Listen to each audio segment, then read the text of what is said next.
I'm not sure exactly what it is this time of the year that always makes me crave a steak dinner. I don't know if it's the cold weather, the holidays, but it's definitely gonna be one of the hardest things to give up, along with Chipotle, when I inevitably go vegetarian in a couple years. But for the time being, today I'm gonna try to find the best New York strip steak recipe that the internet has to offer. And there's some really good looking ones here that I'm sure will be able to curb my cravings, so let's get right into this one.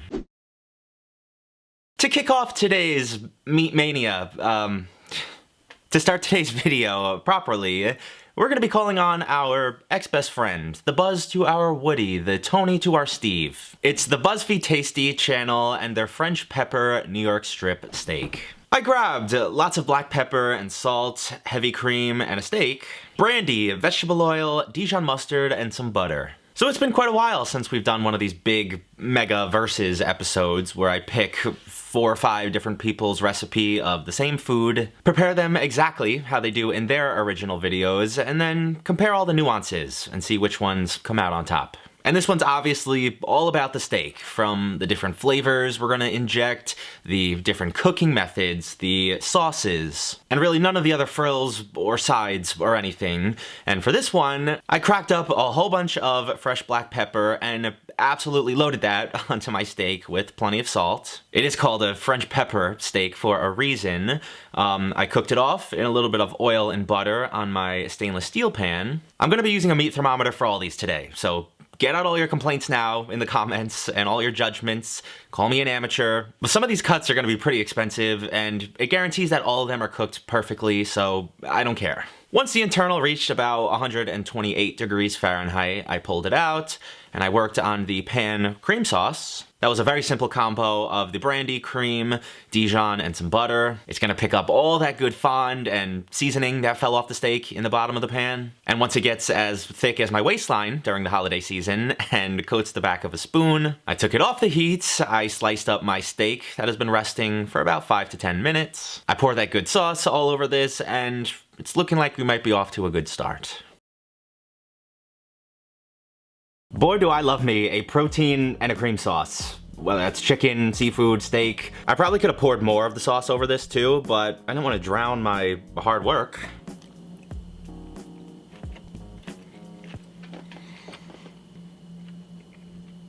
Oh my God.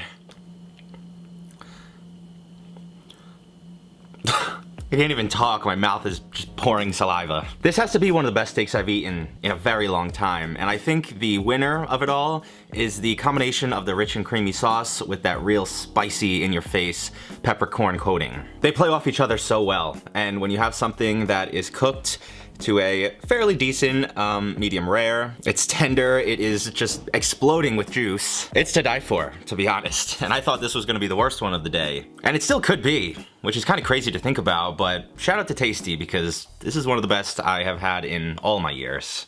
Next up today is personally my favorite method of cooking the majority of steaks. It is the reverse sear method from Kenji Lopez-Alt, and to make it I grabbed a nice thick steak and some good butter, salt and pepper, and neutral oil. Even simpler than the last recipe overall, but maybe just a touch more technical. For a very long time, the go-to method of cooking steaks for chefs in restaurants, the way they teach in culinary schools, is to pan sear it first to get a nice crust around the outside, and then stick it in the oven for a couple minutes to finish cooking all the way through. But this newer method, the reverse sear, is exactly as the name sounds because it has you reverse it. You begin by popping your steaks in the oven raw until they are cooked completely through, and then finishing them in a blazing hot cast iron pan or even stainless steel to get that nice crust. This does take a bit more time, I will say. For thicker steaks, it could take between a half an hour to up to an hour to get your ideal temperature. So will this ever catch on in restaurants? I doubt it. They don't have that kind of time. But for when you're at home and you want a surefire method to get a great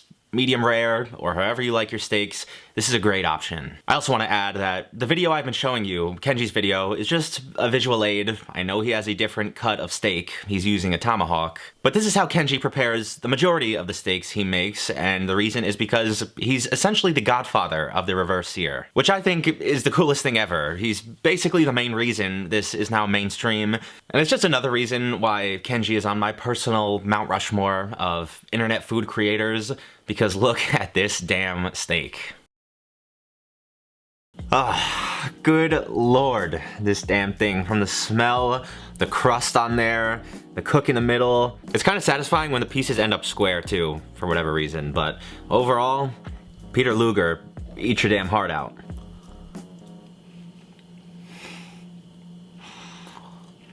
Oh my god. The damn juice that pours out of these things. It's just unbelievable how good a piece of beef and some salt and pepper and butter can be. It's fatty, it's rich and tender and juicy.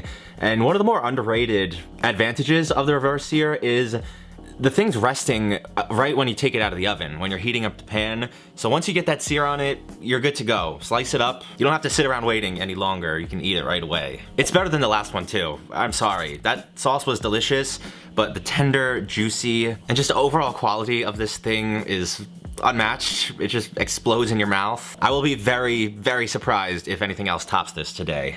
And now I think it's time to move over to the big guns, because next up is Gordon Ramsay and his mushroom pan-seared New York strip. I grabbed some steak and a portobello mushroom, some barbecue sauce and whole coffee, butter, oyster mushrooms, salt and pepper, chipotle chili powder, some shallot, garlic, and fresh thyme, and rosemary. Now, to the surprise of nobody, this is by far the most involved of all the recipes yet. We're gonna start by making a homemade dry rub with lots of some freshly grinded coffee, a healthy amount of that chili powder, of course salt and pepper. You're gonna want every square inch of your steak loaded with this good seasoning.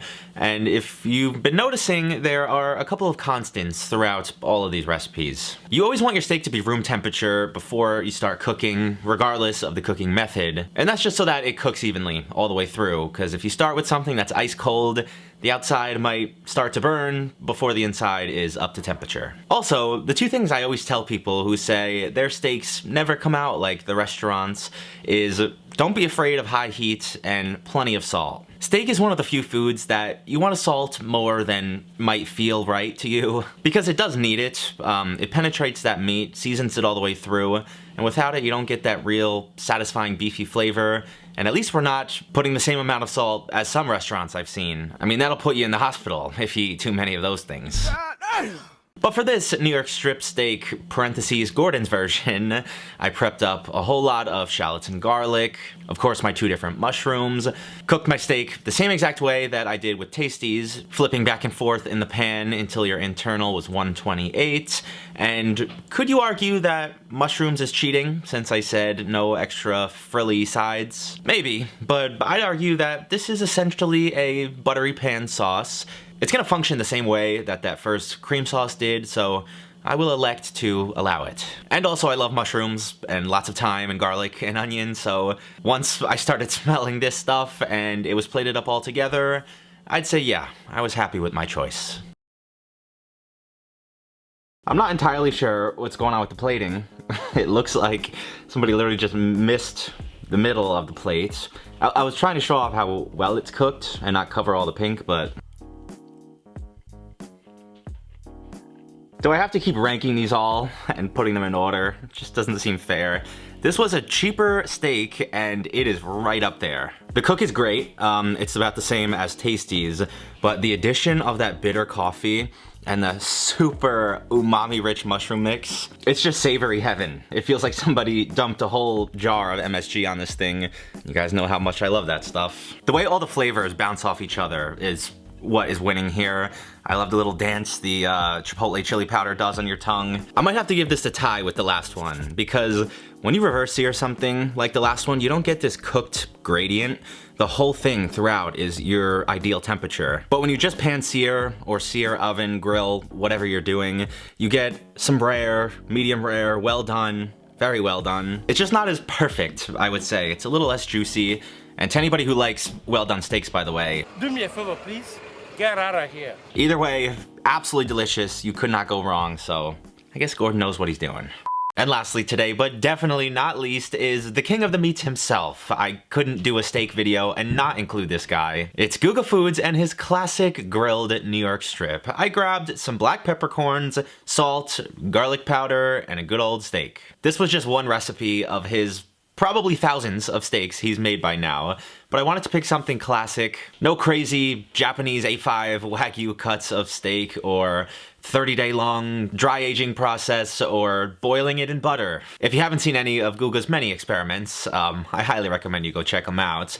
But we are gonna do an overnight dry brine with just some kosher salt. You leave it on a rack, fully exposed in the fridge for anywhere from 12 to up to 48 hours. When you pull it out, it becomes this gorgeous deep red color.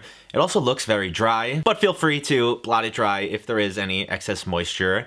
As we know, moisture is the enemy of a good crust. And then of course it gets the rest of Guga's standard seasoning, some black pepper and some garlic powder. And then out to the grill we go, even though it's 10:30 p.m. at night. Unfortunately, I don't have a charcoal grill like Guga loves to use. Those impart a much smokier flavor, and they burn way hotter, but as long as you crank up your gas grill, let it preheat for a good long while, let those grates get nice and hot, we should be getting a fair amount of that nice smoky grill hay flavor imparted too. That was supposed to be a joke about getting wok hay, but instead grill, whatever. As per usual, once the thermometer registered 127, I pulled it off the heat, let it rest, and began slicing up my final steak. To anyone in the medical field worried for me, don't worry. I will take a nice break from red meat after this one. But for right now, you can surely bet that I am going to enjoy this. At some point today, I was planning on imitating Guga. He has a very distinctive voice and video style, but you might be thankful that I chose not to. For such an expensive steak, I'm a little bummed about the line of silver skin throughout a lot of these pieces, but what are you gonna do? This is also very good, very delicious. I'm running out of adjectives today. That salt does such an amazing job of really penetrating all the way through. It's super well seasoned, and I'd even argue that it makes it more tender. I think that it draws out so much of the excess water, and it really intensifies the flavor. It really tenderizes it as it sits in there overnight. So it's really good. I'd be happy with this any day. But I do have to complain about the gradient again. It's hard to know what's going on the outside here when your temperature probe is only testing the middle, and then you get 60% of each piece being well done. It's not ideal. Nobody wants well done steak, at least nobody with sanity. And this may be controversial to a lot of steak connoisseurs out there. Sorry if you found your way to this video. But it's why I never really think to go out to the grill for steaks. You end up smelling like smoke. You can get something just as good with just as good of a crust in a stainless steel. The smokiness is very nice, but unless you're passionate about smoky flavor, if that's your main thing you're looking for, I'd say avoid the grill. Sorry, not sorry. Guga, I love you, but that's just the result of today's 4 steaks. I'm sure there are many good steaks out there that might be able to change my mind. But at the end of the day, New York strips are absolutely delicious. You can't really go wrong with any of the methods. Just use high heat, use plenty of salt and pepper, and use a thermometer if you got it, and you will thank me later.